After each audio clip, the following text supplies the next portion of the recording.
ইফতার বিক্রির রেওয়াজ ৩০০ বছরের। ১৬০০ শতকে সুবেদার শায়েস্তা খাঁ চকবাজারে নির্মাণ করেন শাহী মসজিদ। সেই মসজিদের আশেপাশে তখন থেকেই রমজান মাসে বসত ইফতার বাজার। ৩০০ বছরের ইতিহাস আর ঐতিহ্যকে ধারণ করে এখনো টিকে আছে চকবাজারের ইফতার।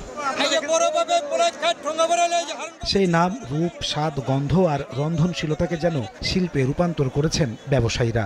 পুরানো সেই বাদশাহী স্বাদ নিতে রোজা এলেই চকবাজারে ছুটে যান ভোজন রসিকরা। আমাদের 4 পুরুষ 5 পুরুষ আগে থেকে এদিকে ইফতারের বাজার বসতেছে এবং ওনারা ইফতার করতেছে। আমরা যদি এখানে ইফতারে না আসি আমাদের ইফতার মনেই হয় না। চকবাজারের ইফতার ছাড়া পরিপূর্ণভাবে ইফতার এবং রোজার ইফতারি পূর্ণতা আমরা কোথাও পাবো না। সারা বছরে এটার জন্য অপেক্ষা করে যে রমজান মাস থেকে এখান থেকে ইফতার নেওয়ার জন্য। দেশের অন্য এলাকা থেকে সহজেই আলাদা করা যায় পুরান ঢাকার ইফতার। বিভিন্ন ধরনের কাবাব, কাকলেট, মাংসের তৈরি নানা নামের মজাদার সব খাবার। এর মধ্যে সবচেয়ে বেশি প্রচলিত বড় বাপের পোলাই।